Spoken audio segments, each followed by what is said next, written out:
Well, hello, everybody, and welcome into Texas Longhorn Live number 77. I am Gerald Goodrich, supposed to be joined by Matthew Miller, but it looks like he froze as soon as we hit go live, which is just the luck for today, but that's okay. We will get started with you, and we'll jump in, and Matthew will join us here again in just a few minutes whenever he gets his computer situation taken care of. So busy show for you tonight. We're talking about recruiting needs, what Texas seems to be targeting at each position, to kind of what Texas is going to do with, about 3-4-ish weeks left in the recruiting cycle. Early signing days coming in early December. So what does Texas want to do, need to do heading in? We'll also talk about the keys to beating Georgia. Big game on the horizon for Texas. Going to between the hedges for the first time. So we'll talk about what that is. So we'll close the show out there. We may have a special guest on later. We'll see how that works out. But we're going to start today. What does Texas do with just 3 weeks left until early signing period? So the early signing period starts in December, and the Texas Longhorns have been very active, pushing for commitments, pushing for players that maybe are committed in other places. You see players that are committed to Georgia and Florida with their coaching situation, or LSU and Florida with their coaching situations open, and a coach not even in the process of being hired yet. Texas has been leaning on some players that are looking elsewhere with the uncertainty around the coaching situation. And it seems like, Texas seems to be targeting, specific spots and specific key places. One of the spots we're seeing Texas lean in pretty significantly is on the offensive line and in the trenches on both sides, really. You see Texas is targeting committed offensive linemen, committed defensive linemen, committed edges, and some committed linebackers as well, really trying to push to get some of those elite skill players that maybe they were, finished second for in the race earlier in the season or early in the offseason, pushing a bit for those guys to get back in the boat or have a spot for them. Texas has some NIL funds probably that are freed up by some other folks going other places. So being able to reassess, readdress those things again, there's big offensive linemen from LSU that are big defensive linemen, two of them that Texas was targeting that for LSU. One of them flipped already, but there's another one on the board. He's also right in the backyard of LSU. So that's a little iffy, but Texas also looking at offensive linemen out of Florida. Texas also targeting wide receivers there as well. Edges. This class is still going to be shaping up. But I always think back to Steve Sarkisian's initial recruiting class. When I talk about recruiting, and I think about like where Texas is at right now, I'll always think back to that first recruiting cycle under Steve Sarkisian. In a press conference, somebody asked him, hey, people are concerned about the numbers in the offensive line class. And Steve Sarkisian said, hey, the guys that we're targeting are not deciding yet. And lo and behold, Texas had guys like DJ Campbell in that class. Texas had guys like Kelvin Banks in that class. And so, this is what it's going to be like recruiting in the big boys, in the big leagues, in the SEC, where Texas is at right now.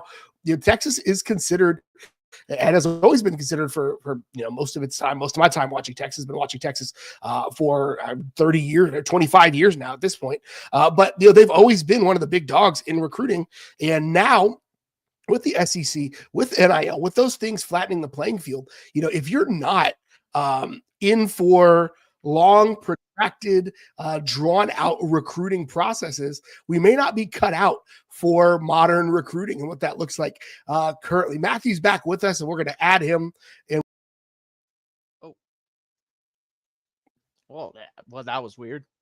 Very weird. You're back though. Yeah. You were talking about modern recruiting. Were you talking about possibly I'm guessing the use of the transfer portal instead of actually going all in on high school? I was just talking about really the long game that you have to play in recruiting, right? Because some of these guys, I was talking about Steve Sarkisian's first class, and the offensive line recruiting came together within 3 or 4 days of National Signing Day. And so we're having to, again, play the long game with that. But I think you're absolutely right about the transfer portal as well. And I think part of why Texas has slow played some of these offensive linemen, specifically, I think, defensive linemen, is because if you're going to spend NIL funds on a kid who's going to need to play sooner rather than later, somebody with proven track record is probably a better and wiser use of your money.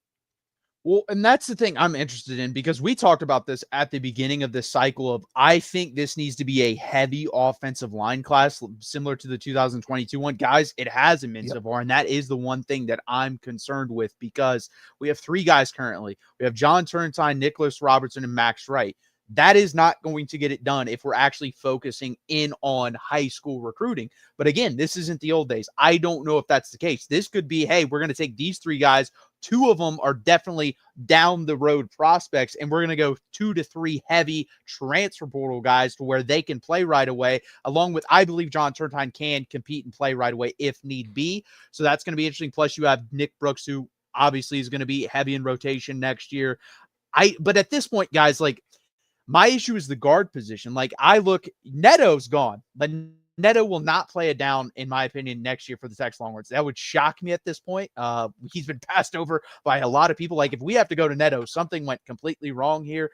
Kind of would surprise me with all the turmoil that we've had at the offensive line if Nate Kibble plays for Texas. I think he may transfer. So if you have these guys transferring, you're going to have to go portal, in my opinion. Like, this has to be, in my opinion, when I was talking about it, it was what I said, 5 guys for sure you have to get, whether that's high school and portal. I'm still there. I think it's 5 to 6 guys you're going to have to get, and we're only at 3. So you got to get 2 or 3 more guys, and specifically guys that can play next year, because Max Wright ain't playing next year, and Nicholas Robertson is not playing next year. John Turntine is a maybe. How do you feel about that, Gerald? Do you agree? Yeah, I believe that you only play freshman linemen when you have to, and there's 2 definitions of have to, right? Either you have to because you don't have the numbers, or you have to because they're undeniable, right? Like Kelvin Banks, you had to play him because he was undeniable. Right? You had to get that guy on the field. But if you don't have to play a freshman offensive lineman, I would prefer that they not. And again, that goes back to, do they go a little bit more portal heavy? Does Kyle Flood go against the trend that we've seen a lot of these, let's just say, like, older guard offensive line coaches? You saw it in Oklahoma. Bill Bedenbaugh was another guy who's one of these elite offensive line coaches and is hesitant to embrace the portal offensive line. And part of the issue with that, like, you got to talk out of both sides of your mouth, because most schools that Texas would be wanting to poach offensive linemen from, they're going to be able, you're not going to let your offensive linemen leave in the portal if you really and truly want them, or really and truly can afford them. So, like, you have to be able to play both sides of the game with that. But ultimately, like, this is, Texas can't go into the season next year with this group plus a couple of freshmen and expect to get better and capitalize on probably what's Arch Manning's last year and a lot of these skill players last year. No, that's very true. Are there any other recruiting needs that you see in this class? Is there anything specifically that you see that I'm not seeing?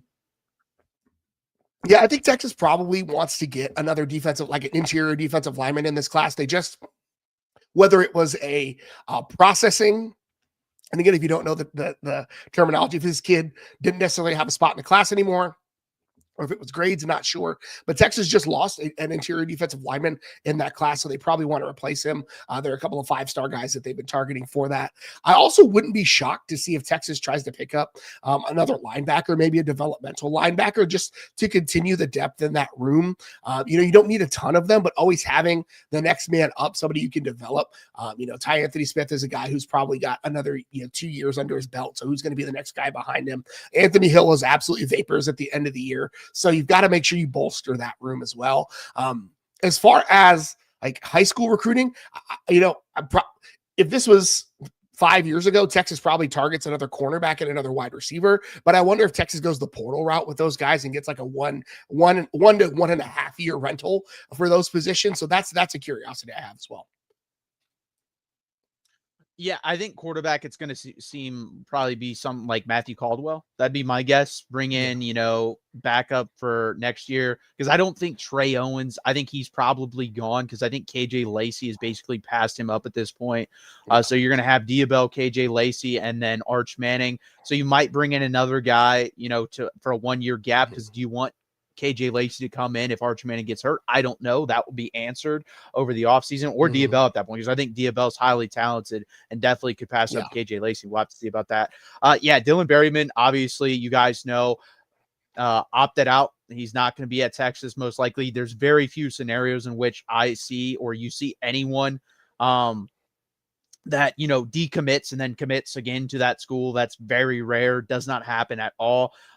So I think it's going to be interesting if that is the case. But I agree with you. I think it's mostly he got pushed out here. I think Texas, didn't really make him a priority. And I think there's probably someone else in the pipeline. LSU, we've seen that. They've sent out a bunch of offers to those guys over there. We'll see if that comes down the pipeline. And then linebacker is definitely one because Anthony Hill's gone. I like Leon Lafau and Ty Anthony Smith, but no offense to them, I have yet to see any of those guys, pop off at my TV screen and say, yeah, that's the replacement for Anthony Hill. So whether that is in the portal and you get a guy as 1 year, because I do think Tyler Atkinson can be that guy, and I'm confident he's going to stick with Texas. But do you really want Tyler Atkinson to play the Anthony Hill role his freshman year? I personally don't. I kind of want to use him how we used Anthony Hill when you had the guys in front of him who were veterans of, hey, you go get the quarterback, you go run around, cause havoc. Yep, you don't want 100%. that guy to play a specific role on that defense, in my opinion. So, or a specific important role, I should say, of, hey, listen, you're going to lead this defense out there every Saturday. That's not going to be him his freshman year. Sophomore year, I think he's that talented he can be, but I don't want that as freshman year. So if I'd be perfectly fine jumping in the portal and getting a 1 year rental, a stud from somewhere else to, hey, you got 1 year at Texas, go out and lead this defense. I'm fine with that. And go get paid, right? And I think, when you talk about, the LSU kids, there were a couple of, like I think of Lamar Brown, I think is a kid's name, who Texas was in the mix for him late, but ultimately he decided to stay in his backyard and go to LSU. So I wonder, Texas is obviously probably kicking that door. There's a Ryan Anderson or Rodney Anderson, another defensive tackle that's committed. Gurville's committed to Florida. So like there are elite defensive tackles that Texas is targeting there. So I think they probably grab another one of those from the high school ranks. But ultimately, there is part of how you have, especially going into next year, right? Like, I think next year has to be the year for Steve Sarkisian. Like, this is the year that he's building towards and been building towards. This is, this is going to be presumably Arch Manning's last year in Austin. Maybe, likely he's probably not going to stay for next year. But again, he's played the entire process differently than anybody's expected. So he might be here for 2 years. But you have to treat this offseason like this is Arch Manning's last go around in Austin. And this is the year you've been building to. So, like, what are the guys that you need to get immediate impact players for? And unfortunately, some of that means that there's less room in the class for high school players. There's less room in the class for those up-and-coming guys because you need to get a stud wide receiver or a build-around offensive lineman. Again, there are guys from Texas, from the state of Texas, that are on the Florida and LSU starting offensive lines right now that I would love for Texas to drop a bag on and get them into Austin for the next couple of years. Like, I think that's the route that Texas has to go. I would be surprised if we don't see Texas very competitive in the market in the portal for offensive linemen. Probably a running back as well, probably depending on how that room shakes out, who transfers out, who stays around. I think there's probably a skill player or two as well. So you got to play the game both ways because, recruiting is not just high school anymore. It's looking at who's available. LSU has a ton of talent on that roster. Florida has a ton of talent on that roster. Those guys, Florida, there are other jobs that are going to come open that have a ton of talent on that roster. So you're going to have to do a little bit of, what do I need short term? What do I need long term? And that's really how you have to budget your money and your time and your focus.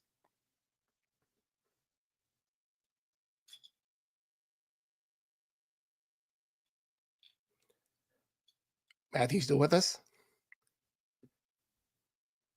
Yeah, I'm still here.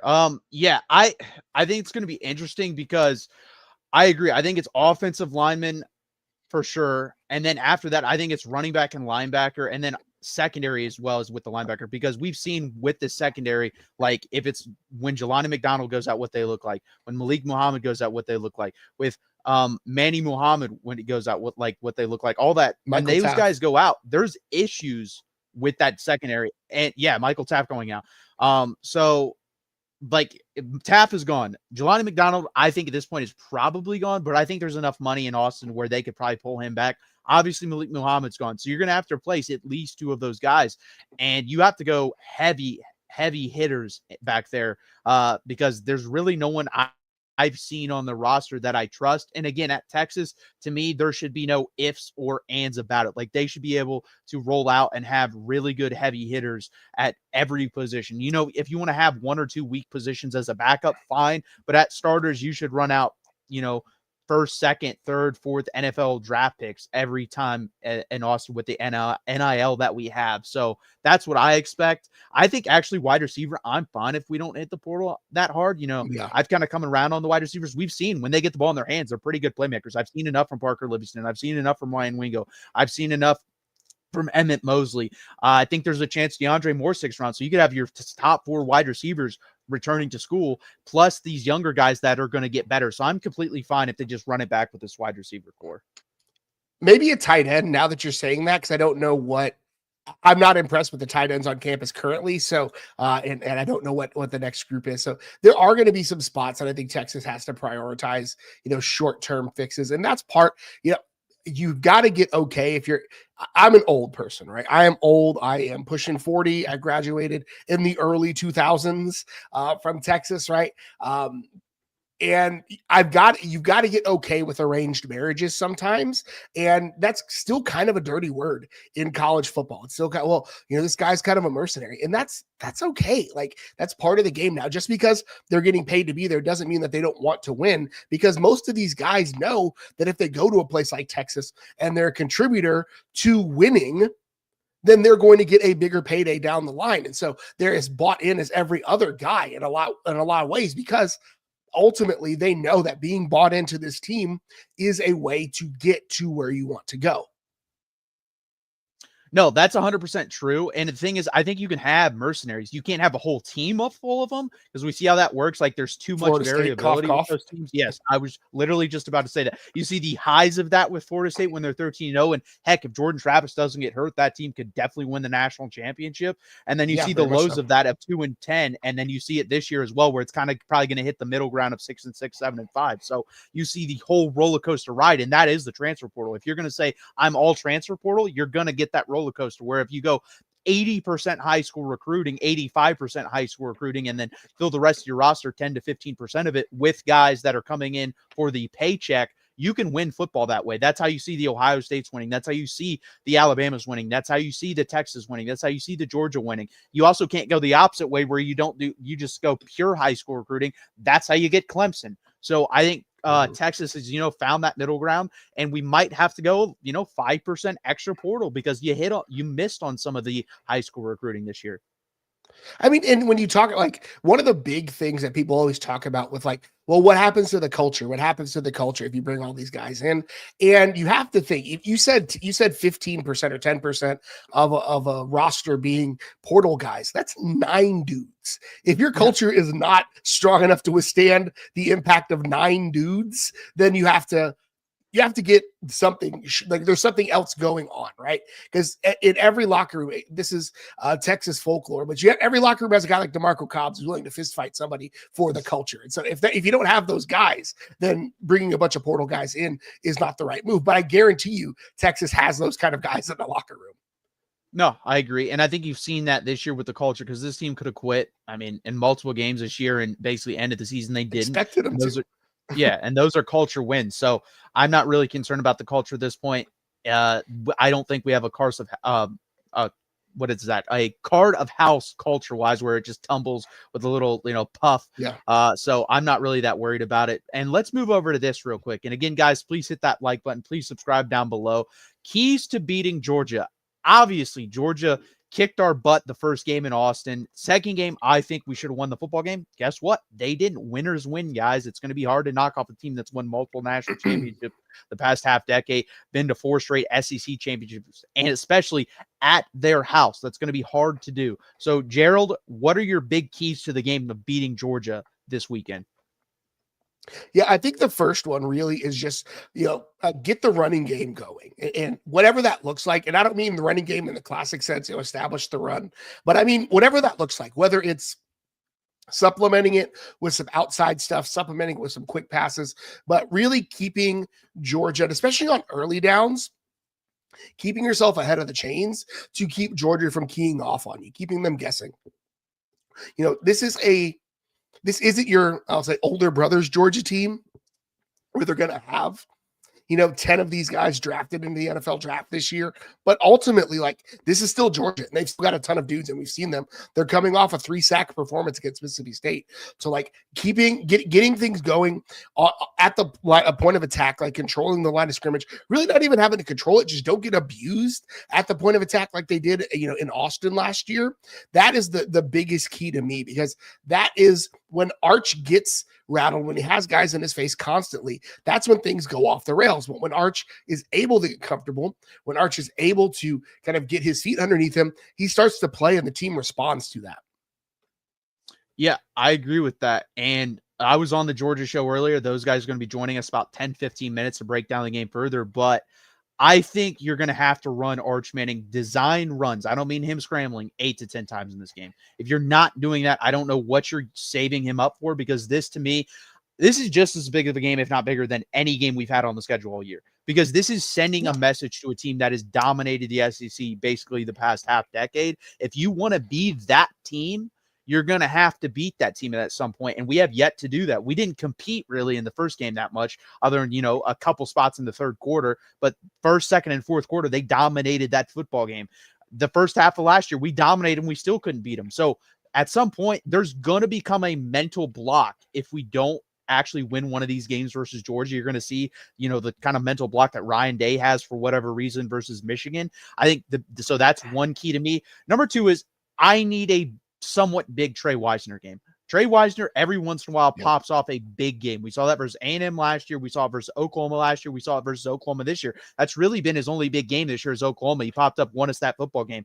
I don't need that production, but can I get 90% of it versus Georgia? If I can get 90% of that type of production from Trey Wisner, I think Texas can win this football game. And then no, go ahead. Can you sell him that Georgia is a rival? Because there is nobody that shows up in rivalry games better than Trey Wisner. That man hates Oklahoma. That man hates Texas A&M.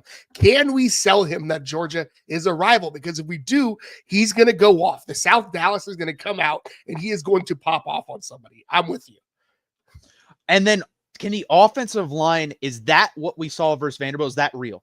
That's going to tell me in this game if it's real, because I'm going to be honest, guys. And I was on their show. Their pass rush hasn't done much all year. They have 11 sacks. So if all of a sudden we go into this game and we've given up another 5-6 sack game versus Georgia again, I'm going to be like, well, two things. Our offensive line, that was an abnormality versus Vanderbilt. That's probably not going to be expected the rest of the year. And there's something they are doing, because they really weren't that great at rushing the passer last year, and they dominated us 15 sacks in 2 games.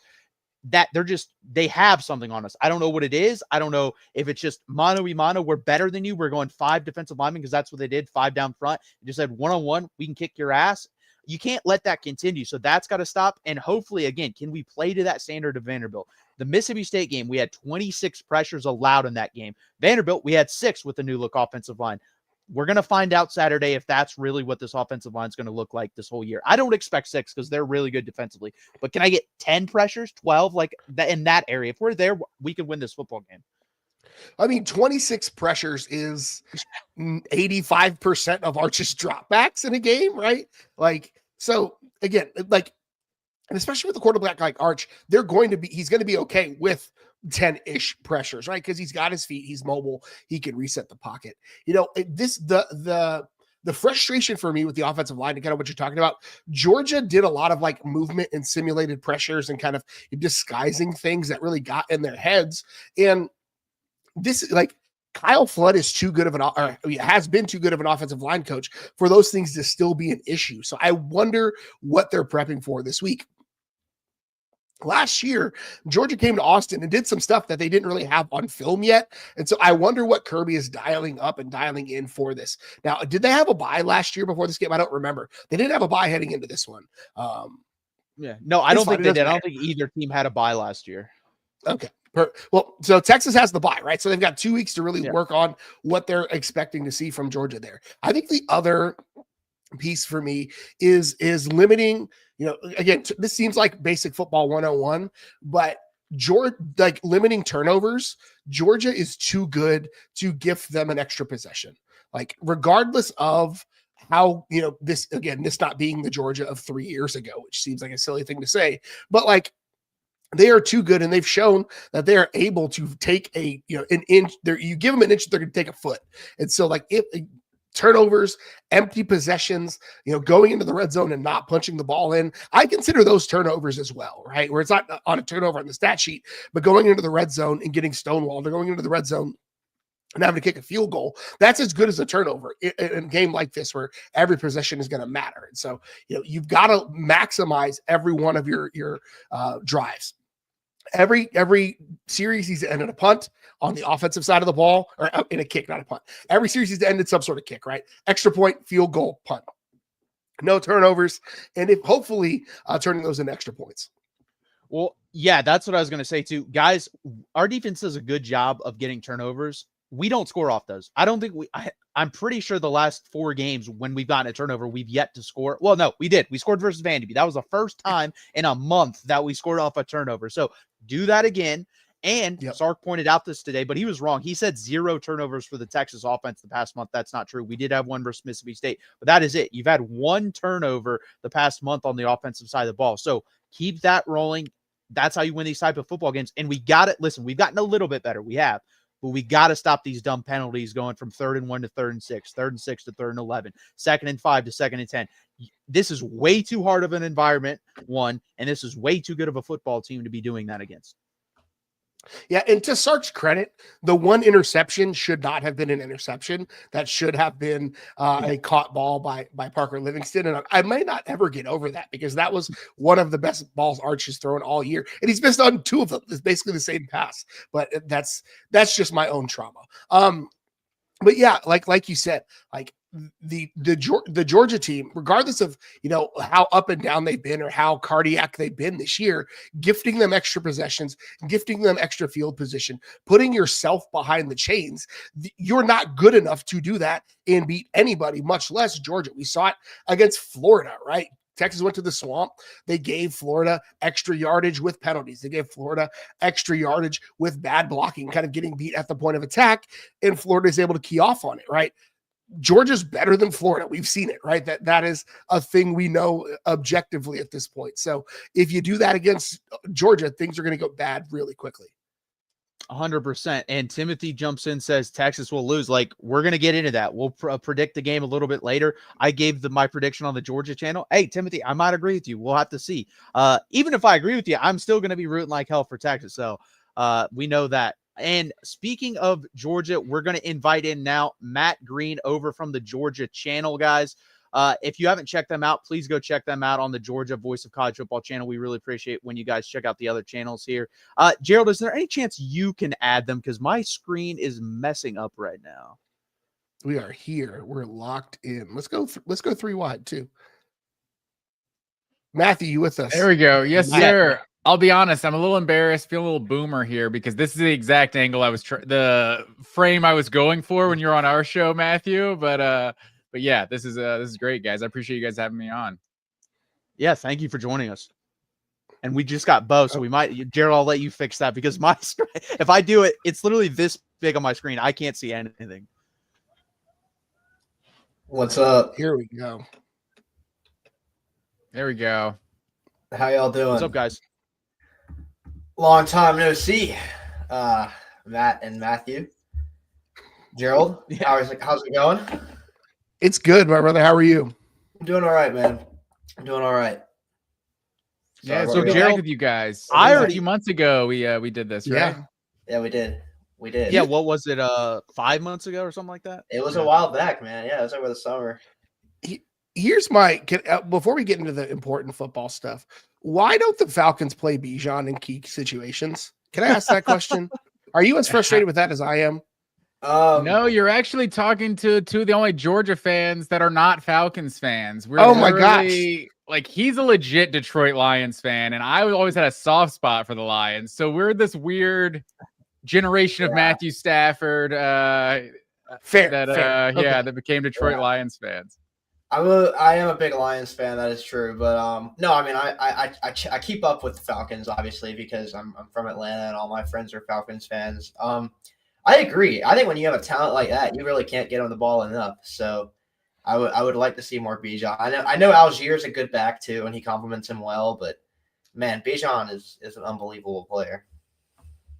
Yeah, Bijan has to get the ball 25 times a game. Like, no exception. So wait, you guys are Lions fans. Why don't you just become Rams fans when he left? No, see, that's why Bo is a legit. Okay. Bo's a legit Lions fan. He's in through and through. I'm like still have a soft spot for him because I kind of rooted for him all these years. But no, as soon as Stafford went to the Rams, I was like, I guess I'm rooting for the Rams to win the Super Bowl. That kind of makes me a Rams fan, right? But yeah, 2021 was that trifecta we had. Georgia, the Braves, and Stafford getting his ring. It was a big sports year in my household. It was pretty sweet. Yeah, I don't know. I've been a Lions fan for so long. At that point, I had Stockholm syndrome, but it eventually got better.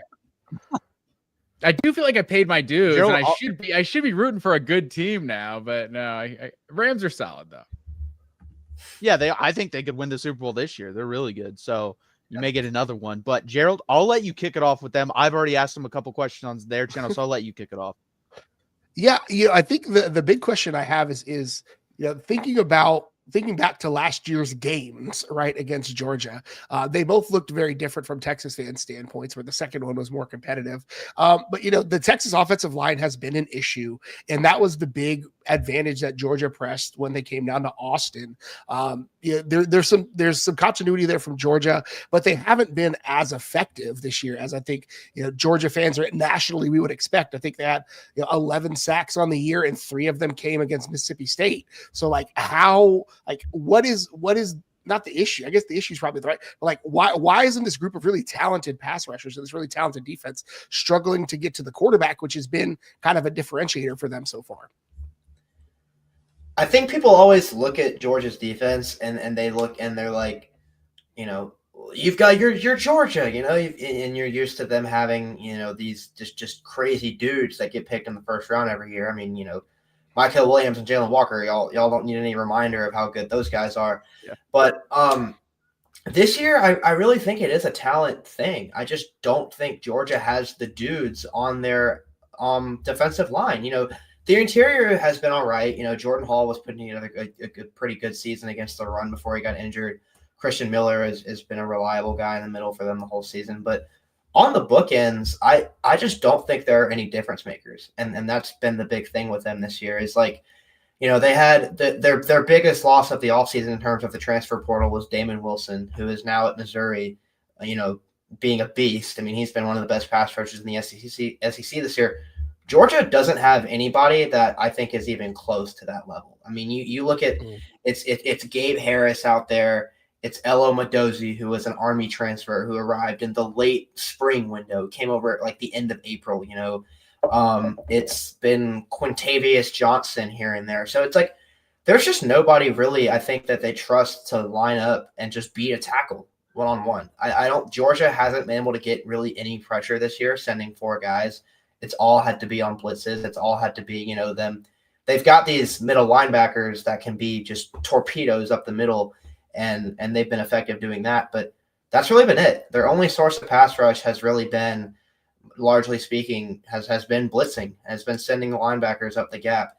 And I think that just speaks to the relative lack of talent Georgia has on the edge this year. All their guys are either too young or just really not great pass rushers. Yeah, and that might bring up a separate question, why? Because we all know what the recruiting rankings say, how good all these Georgia players are. So it's why do you have all these 5 stars and you don't really have any difference makers up front? I feel like maybe a question can be had. They're also very young, and I mean, at this point, I'm not going to question Trey Scott. Georgia's defensive line through the years has kind of proven how good he can be. Maybe got lucky and got a Jordan Davis and a Jalen Carter, but ultimately. Georgia's always got a really good defensive line. So yeah, I'm kind of like Bo. I feel like the conversation around this Georgia team this year has been kind of just looking at them through a lens of, are they the number 1 team in the country? And it's if you're looking at them through a lens of being the number 1 team in the country, then they've been disappointing basically every week. So it's at this point, I'm just starting to kind of enjoy the ride. And it's I don't know, this team, they don't have a pass rush. Maybe we can win without one this year. I've kind of accepted for whatever reason. And Jordan Hall was a guy, you know, former 5-star who's had his injuries, and he's going to be out probably for the season. I think after getting injured in the Florida game, he was kind of coming on in the interior. Christian Miller is still a good interior pass rusher, but Quintavious Johnson probably had his best game of the season, I would say, against Mississippi State. So he is a first-year starter as well. But yeah, I mean, whether it's Joseph Jonah Jonye, I've named Jordan Hall. There seem to be a lot of 5-stars, and you look back at the recruiting rankings. Also, Bo called out Damon Wilson is another one of those 5-stars. Used to be able to just stack these 3 or 4 classes on top of each other, and whoever was starting was going to be elite. It's a little different now, but yeah, it's definitely the weak spot of Georgia's defense. Like, I think the secondary gets a lot of the blame because they're the ones that you see completed the passes on, but I think this pass rush is mostly to blame for Georgia giving up some big plays this year. I mean, when your quarterback has 9 seconds to pass the ball, it's something's bound to break free. Yeah, absolutely. Do you guys expect your linebackers to be blitzed more in this game than normally, or do you think you're just gonna, try to ride out with like what you did last year? To me, was you just trusted your front 5 a lot of the time to win versus Texas front 5, and then you would, Dalen Everett came on the nickel blitz, and we saw a couple nickel blitzes. Do you guys expect more linebacker blitzes from you guys this week, or no? I expect there to be a lot of like sim pressures and stuff like that where, it might still be 4 guys blitzing, but you just don't know where they're coming from because as Manning has been playing a lot better these last few games, but he's been up and down this year. It's, it's safe to say that. And I think a big reason why has just been he's a first-year starter who kind of struggles to identify things post-snap. So the way that you can kind of get to a quarterback like that, especially if you don't really trust them to just win one-on-one the normal way, I think is to just send some sim pressures, where you drop the end here and bring the nickel or what have you. So, yeah, I expect them to do some pretty exotic stuff, partly because of the matchup and because Arch has kind of struggled against that, but also because I think that they've we're in, middle of November at this point. I think they've kind of all figured out, like, we have to get creative and get weird with it to get pressure because – we can't just line up with 4 and just run through your face the way that they've been able to these last few years. So, yeah, I think there's going to be some stunts and some weird stuff that they throw out there on Saturday night. Yeah, you stole my thoughts, Bo, there at the end. I think there's no option. Like, that's if they're going to get pressure, it's because they're doing creative things because this front 4 can't really get it done. Yeah, and you mentioned the secondary kind of being maligned because of the lack of pressure. Like how, again, Georgia has talent back there, but there hasn't. What do you look at in this matchup where Texas brings a lot of speed, a more vertical threat? I think that Texas has had in the past versus this Georgia secondary. What are the things that have your eye on, or who are the players that Texas fans should be aware of in that secondary in the matchups we should be watching? I think Jonell Aguero is going to be big in this game. He's Georgia's star in that nickel spot, and because it seems like I don't know what the numbers are. You guys might have it, but what percentage of Ryan Wingo's receiving yards this year are after the catch? Like all of them? Like it seems like every big play. First play gets 95%. Yeah, it's just and this guy, he's just so dangerous. And Georgia traditionally is just. That's the kind of stuff that doesn't work against Georgia. They're just such a good tackling team. But this year you've seen the secondary give up some of those big plays, and you've seen the tackling is not just as crisp as it's been in the past. So that's like one of the number 1 matchups I'm going to look for because Jonell Aguero is that guy that's supposed to be, the physical defensive back at the line of scrimmage. Not exactly playing it as well as like a Javon Bullard or Tyke Smith did, but that's the role he's supposed to play. And if you don't get Ryan Wingo in the backfield or at the line of scrimmage, he's bound to go 50 yards on you. Yeah, Aguero's a good call there. He's been about as hot and cold as any Georgia secondary player I've ever seen in terms of a guy having all the tools. I mean, dude, he's huge, he's fast, he hits hard, but there's just so many times where he just has these lapses in coverage and he's a step behind the guy or he'll just overrun a run play. And so he's just kind of been, I want to say just a frustrating player for this team, if you ask me, but he's got all the talent in the world. And yeah, this is definitely a matchup where they're going to need him to do some damage and mop up some of the stuff that Ryan Wingo does after the catch. The other guy in the secondary, I guess I'll spare y'all Dalen Everett because I feel like Texas fans are very familiar with him already. So A little I'll bit. go with the other outside corner that Georgia has. That's Ellis Robinson, the fourth. One of the highest rated cornerback prospects ever. He was a first year starter in this defense. They pulled Daniel Harris out of the lineup to get him in there. Daniel Harris came back in a little bit against Mississippi State last week, which I thought was interesting. But that aside, Robinson is another guy that is figuring it out more and more every week. You can tell. I mean, they recruited him because he just has these unreal ball skills and these great instincts when the ball's in the air. And that does pop up a lot. But also he's had times where he just doesn't look back at the ball and he overplays the guy and he, commits pass interference. So he gets flagged a lot. And I think Texas is going to want to kind of pick on him a little bit early just to see what version of Ellis Robinson you're getting, because this has been a very hot and cold secondary, and they've had some pretty big coverage busts. Like, yes, I agree with Matt. A lot of it, I'd say most of it, is the pass rush. But the Tennessee game, you want to go back a couple months ago, they just weren't playing the ball in the air. Like, they just weren't doing that at all. I mean, every single time that they threw it over the top, Georgia just was lost out there. So I think Texas might be wise to test the waters of that secondary early because they have been playing better lately, but they also haven't really played, an air attack really on the level of Texas since the Ole Miss game. So I think this will be an interesting test for Georgia's secondary. I, for one, kind of err on the side of like this group is playing better and they turned the corner, but man, I might be right back out on them again come Sunday morning if Arch can get some stuff going through the air, which I absolutely think he can. Yeah, and we've talked about the defensive backs a lot this season, and especially going through the offseason because it was one of the bigger question marks. And I think there's a reason Kirby Smart went out and got 3 different safeties out of the portal, and the fact that none of them were good enough to start, I think was kind of a sign of what's to come. And then Kyron Jones is also the guy that kind of won that spot. And he got hurt against Auburn and also didn't get credit for a 99-yard fumble recovery for a touchdown, but that's another story against Auburn. But he got hurt in that game, and he's out for basically the season, right? Or maybe it's just a few weeks. They said out indefinitely, which never. Okay. Yeah, and then Ja'Cory Thomas is the guy that comes in after that. So you got 3 safeties, and they're not even cracking the 2 deep at the strong safety spot opposite KJ Bolden. So I think it said in the offseason what Kirby Smart thought of his personnel back there, and they weren't really able to get a difference maker out of the portal. Like Zion Branch played against Florida when KJ Bolden got ejected for targeting, but I think that's the only game I've seen him play other than like garbage time.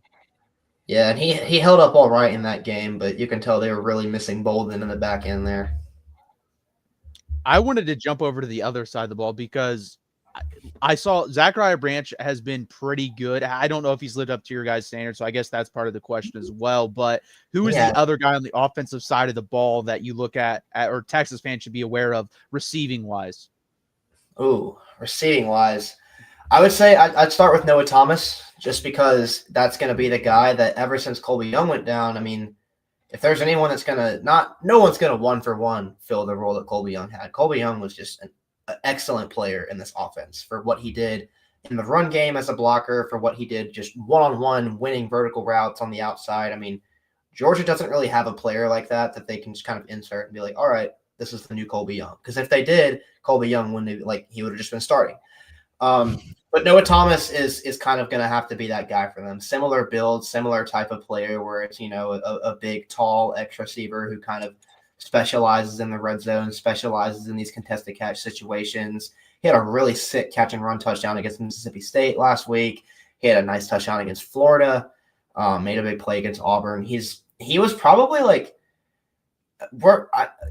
looking back on it now, the season Branch has been really good for this team. And I think that's kind of gets looked over, but when they got both of those guys out of the portal, it was kind of seen as like a 1A, 1B type of situation almost. I mean, they were expected to each add their own flavor to this offense. They're obviously different players, but, Noah Thomas was MIA for the first 2 months of this season. And just now, because of the injury, he's getting an opportunity. So I think, Georgia, their offense completely just fell off last year after Colby Young got suspended because they just didn't have an outside playmaker.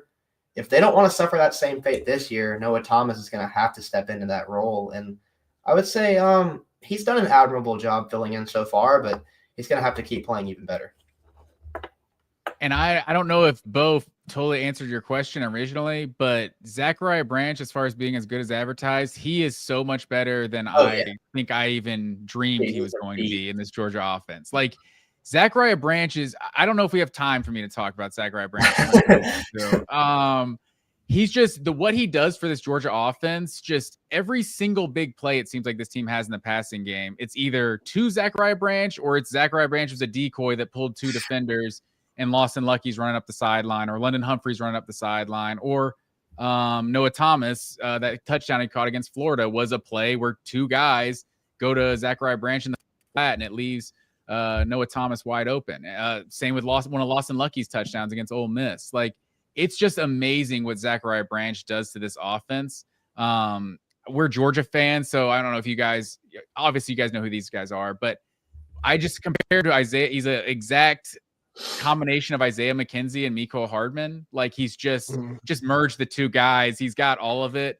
I think I was definitely downplaying, I think, how good Zachariah Branch was going to be. Like, I looked at his stats at USC last year. I'm like, I don't know. He was a 5-star, I know, but he didn't do that much. Like, he's been incredible for this Georgia offense. And Dylan Bell, I think, can be like one of the best number 3, number 4 receivers in the country. He's just able to do so many things.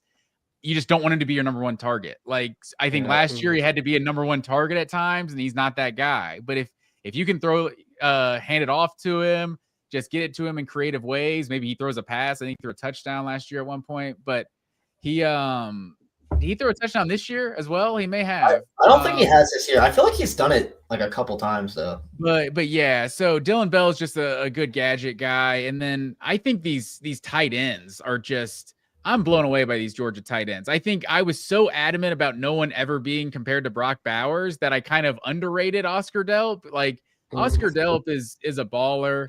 So is Lawson Lucky. And you saw Elias Williams, the true freshman, go up and get one against Mississippi State. Like, he's getting more and more playing time these days. Like, I just love what Georgia's able to do with 2-3 tight ends on the field. Like, this, what their offense has been with Oscar Delp and Lawson Lucky. Either they're blocking well or they're just leaking out for a big catch down the sideline. Gunner missed one. Was it against Florida? That could have been like a 50-yard reception for Oscar Delp, but he threw it behind him. But yeah, that's just the way they use all these playmakers in this offense. I feel like has been really fun to watch in recent weeks.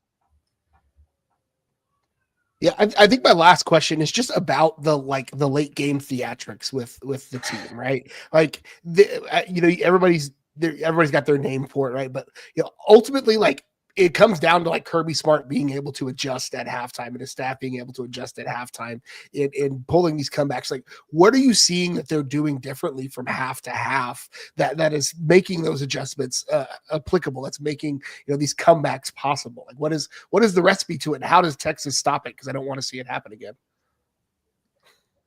Yeah. Oh man, I'll let you take that one, Bo. Yeah, because I don't really know if it's like a schematic thing. I don't know if it's really Georgia's like, going into the locker room at halftime and saying, okay, we need to start we're doing A right now, but we need to start doing B. I don't know why Georgia has these slow starts in games. I mean, it's been a problem that's plagued them since last year, and they've obviously had a few better starts since then. They had a great drive to start the Florida game, and they were pretty much on for 60 minutes against Mississippi State. But for whatever reason, I mean, Georgia just comes out there and they take a punch in the first quarter and the first half. And I really think what it is in the second half of these games, I think it's just a coaching thing and a culture thing. I know it's a lame answer and it's a lame, like, rah, fire up football answer, but I think this group is just – I think Kirby just recruits kids with a certain mental makeup that when they get in the fourth quarter and it's a close game, everybody on that sideline really does believe they're going to win. And I know some people just might not want to hear that. Some people might dismiss that as like, Rudy talk or whatever. But I really do think that that's what it is. I think it's just the makeup and the culture of this team, what they've seen themselves do. You know, last year they walked through fire in the SEC, and the whole year everyone was like, the team sucks, and then they end up winning the SEC championship. I just think that it's just a team full of sickos, man, and it's a double-edged sword for sure, because I don't want to give Georgia too much credit for this second half, fourth quarter magic, because you can also say on the other side, it's like, well, how do they get behind every time? And the answer to that is I don't really have a good answer for it. It's just it's a multitude of things. It's bad pass rush. It's them, you know, struggling to connect on deep shots early. It's a bunch of things. But man, if there was ever a team that just got their ish together in the fourth quarter, Georgia's it, man. I mean, they just do it. Yeah, it really is.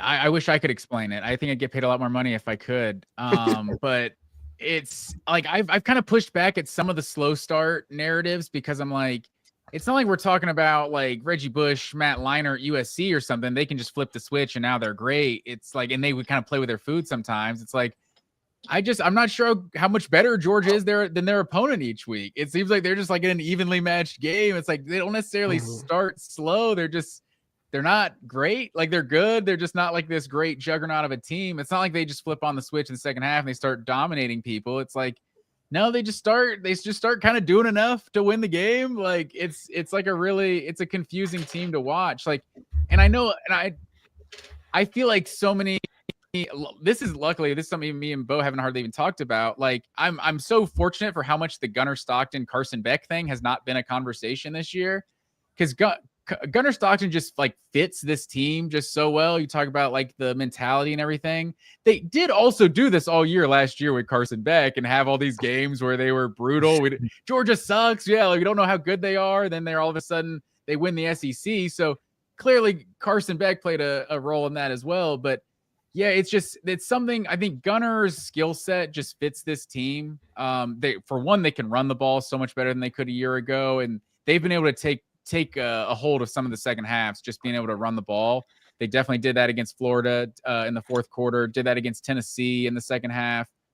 So you just obviously had a huge game against Mississippi State. Ole Miss, I think, is a game that gets overlooked too, because it's like Ole Miss, their offense was just dominating Georgia's defense, but Georgia's offense scored on every single possession in that game. Some of them were touchdowns, some were field goals. So it wasn't 5 straight touchdowns like Ole Miss's was, but it was just like, nope, every time they get the ball, they just keep scoring. So I think it's hard to explain what it is. I would, for one, I would like to not do it. I would like to have some easier second halves. The Mississippi State game was nice. That gave us a little bit of a break. But yeah, I expect Texas to be more of the same. I joked with Matthew when he was on our show earlier. I feel very confident. I'd probably put some money on it if there's a prop out there that Texas is going to have a double-digit play drive for 75 yards and a touchdown to open the game, because that seems to be what every single team does when they play against Georgia. I would kill for that, because Texas sucks at opening games in a lot of ways.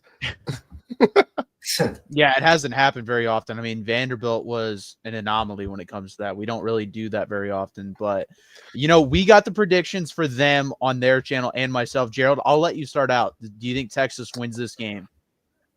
This is why I don't bet, because I'm waffling even now at the moment. I just from what we've seen from Texas, from what we've seen from Georgia, it's hard for me to pick against Georgia at this point. And you're not going to go broke picking Kirby Smart teams, right? If you're a bettor, that's probably a pretty solid betting strategy. So my head tells me probably Georgia 27, Texas 21, I think is probably where I've got. I think my heart tells me Texas 55-0.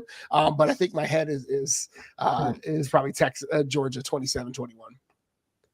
I'll let you guys get your picks as well on this channel. Let them know. Okay. Yeah. We already said this on the Georgia stream, but yeah, I've got Georgia 20-16. I think this is going to be kind of a low scoring game. I think both of these teams are going to struggle to run the ball, but I just expect the difference to be Georgia playing at home, and they're just, you know, cavalcade of running backs and their offensive line finally being healthy. I think they're going to make just enough plays to pull ahead in this one. And yeah, I think it's going to be a really good game. Yeah, something me and Bo talked about after Matthew left the show was just this dynamic of Texas needs this game more than Georgia does, and this is now the third time in Sanford Stadium that there's been that dynamic. Alabama needed that game more than Georgia did early, and they won it. Georgia needed the game more than Ole Miss did, and they won it. So I'm hoping Georgia can buck the trend here because Georgia can afford, I think, another loss and still get to the college football playoff. But I'm kind of with you, Gerald. I guess I took the half point in Georgia's favor. So I said 27-20 is my score. If Texas wasn't such a good run defense, I think I would feel a lot more confident about this game. But if you saw, Auburn was a team that really took Georgia's run away, and how close that game was. So if Texas can, I trust Gunnar Stockton at home to make the plays, even if Georgia can't run the ball. But I think Texas's run defense is what kind of keeps this game close for 4 quarters. Yeah, I went 24-20 Georgia. So we all have Georgia here, which, hey, maybe that's a good thing. It's kind of the opposite of last year, I feel like, where everyone I've seen is picking Georgia, whereas last year when we played the first time, everyone was picking Texas. So hopefully we can get the same result for us Texas fans that they got last year. But you're right. Like, that is a thing I don't think people consider is, like, the desperation, like, teams play with when they're backed in the corner. And you're right. Like, I think Texas can make the playoff at 9-3. It's going to be difficult.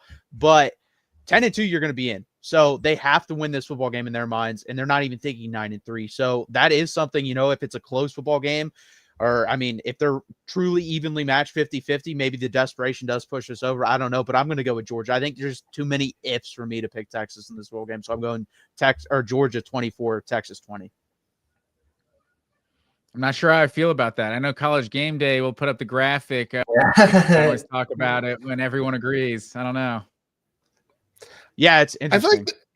I feel like there are games where it's kind of like where nobody goes on Yelp to leave good reviews. Nobody's going to post the screenshot when they all pick the same team and that team wins like by 25 points. So that's fair. Yeah. That is true. Yeah, you're 100% right on that. Guys, let us know your Instagram, Twitters, whatever, wherever you want to plug. You can plug it right now. Bo, I'll start off with you. Oh yeah, I mean, I guess I don't have much to plug, but go over if you're interested in Georgia football, then you can subscribe to Georgia at the Voice of College Football on YouTube. I've made a couple of videos on there just about I made a video about the history of Georgia's alternate uniforms. I made a video about JT Daniels and Jamie Newman's Georgia career. So there's still stuff in there that you don't have to just be all Georgia ball talk. We're doing some other stuff on there too, and then. Also, yeah, you can follow me on Twitter, Bo_Underwood_. I tweet sometimes. I need to get better about tweeting. But yeah, I had a tweet yesterday that got 70 likes. It was awesome. So follow me on Twitter. Don't miss it. Yeah, that's all I got. Great call, Georgia Greg, Jamie Newman. But yeah, same like Bo said. We're also check me out on Twitter, Matt_W_green, and then me and Bo every Monday at 7:00 Eastern time. We do it live and also a post game on Saturdays. So if it's a late game, I don't know, like this one, maybe Sunday morning, but we'll see. But we'll definitely be talking instant reaction. And also, Gerald and I usually close out the show. We pick 3 games against the spread. Do you guys want to do that real quick? Sure. Yeah, good. Okay, so Gerald, I didn't tally up our totals from last week, so I have to do that. But, I'm pretty sure I won the Penn State-Indiana one. I know that because Penn State did cover that football game. That's the only one I remember us picking. So let's start out with this one. College Game Day will be there. I know a lot of people are excited for this football game. Notre Dame is favored by 11.5 points going to Pittsburgh. Gerald, I'll start out with you. Does Pittsburgh cover that spread? Pittsburgh's coach just said today that they don't need to win this game. And so I'm going with Notre Dame. When your coach comes out and says we don't need to win this game, it doesn't matter to me. I'm going to pick the other team. Matt? I feel like he had to be trolling there. I wonder if that was some smoke screen. Narduzzi is a loose cannon. Yeah, he is. Game Day has got to know something that we don't by going there. So I'm taking Pitt with the points. Taking them to win or just cover? Just to cover. Yeah, that's a big spread, but I feel like I don't know. I feel like Notre Dame has these games where they just drop like 45 and they're over by like halftime sometimes. I think the Heinz Field, or it's not Heinz Field anymore, is it? It's always gonna be Heinz Field to And me. they renamed it, unfortunately. Yeah, but I don't know. I don't know if that has the atmosphere to intimidate the Irish. Give me Notre Dame. So I saw a stat today, and that's why I'm picking Pittsburgh. Notre Dame has played the worst team in the Big Ten, the worst team in the ACC, and the worst team in the SEC. I think they're a very fraudulent football team. I don't think they're that good. I'm going to take Pittsburgh here in the points. Oh. Next up, I'm trying to, man, this week's kind of weak with the schedule, but yeah, this game, Oklahoma versus Alabama. Oklahoma's getting 6 points on the road. So we're talking neutral field. Alabama's only favored by 3 here. That's kind of a surprising line to me. Gerald, I'll start out with you again. Who are you going to take in this game? Are you taking the Sooners +6? You put me in these corners, right? I feel like I have to equivocate on these things because I've had to pick A&M and Oklahoma in consecutive weeks, and I honestly feel like I'm picking Al-Qaeda at some point when I do that. So like I'm gonna go Alabama here.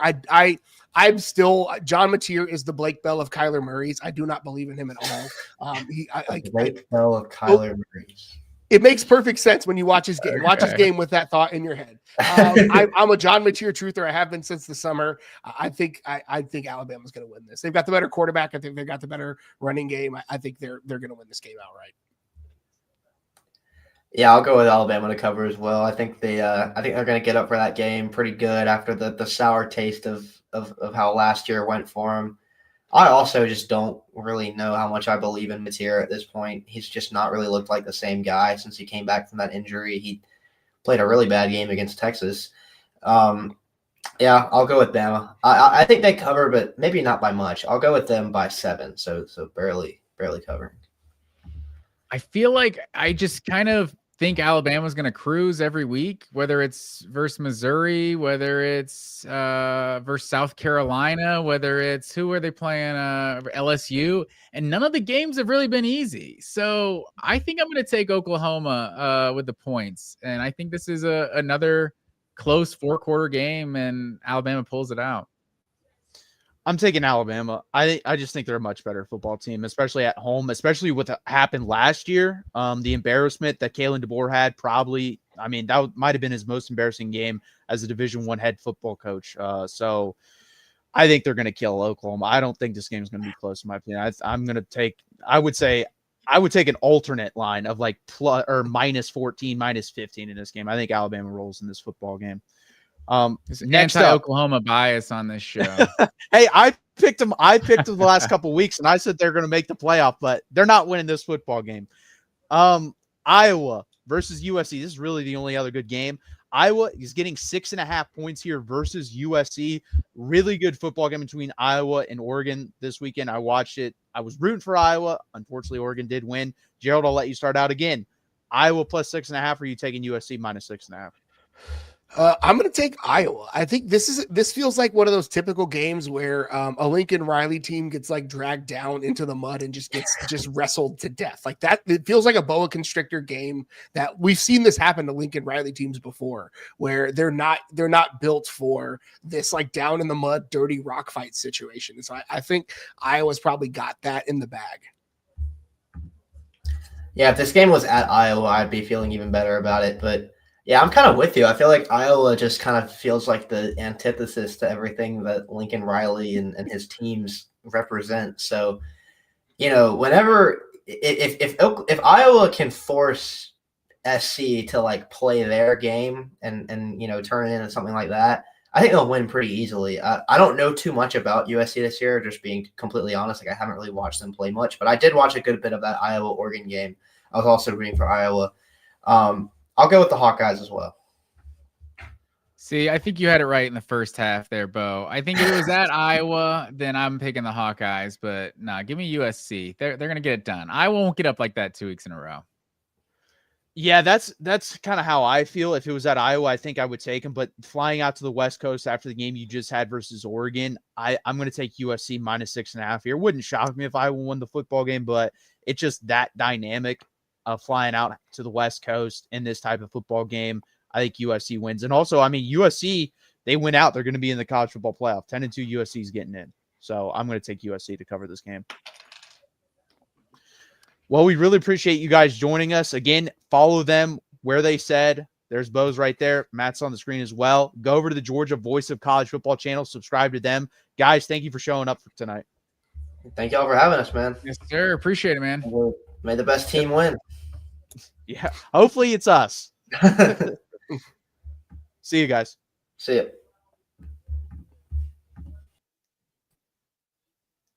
We really appreciate the Georgia guys stopping by tonight. Again, guys, please hit that like button. Please subscribe down below. And as always, you guys can follow us at our Twitters, X, Blue Sky, whatever you want to call it, right there. That is Gerald's right there, his X, Blue Sky, Twitter. Follow him right there, as well as his Longhorn Pod, which is Spotify, Apple, iHeartRadio, wherever you get your podcast, you can find his, as well as the Voice of College Football, whatever team you want to follow there as well. That is my X or Twitter account. It's streaming right there. This video is, so please follow me there if you're watching it. Please hit that like button. Please subscribe down below. This has been the 77th edition of Texas Longhorns Live, and as always, hook 'em. Hook 'em. College football is even more exciting when you've got some action on the line, and the games are even better when you're cashing in. And the Voice of College Football is the place to be to get the greatest value. Start with my picks. 75% against the money line, 58% against the spread, and I've got a 40-plus year track record. 11-0 in the college football playoff for me last year against the money line, 8-3 against the spread. And I'm just the warm-up act. Steve Merrill of Wager Talk is our ace in the hole, show stopper. 7 years with the Voice of College Football, over 30 years in the industry. Steve gives us analysis on all the big games, but you can't miss Steve's weekly under-the-radar pick. 28-12 against the spread the last 3 years. You also get picks from some of our top analysts here at the Voice of College Football, including Corey Bratta, Matt Zemek, and Steve Dace. Check out those numbers. Become a YouTube or Patreon member for just $99 per month. Go to the main channel on YouTube, click join, and then select the betting tier. Do the same thing on Patreon. Make 2025 a winner now.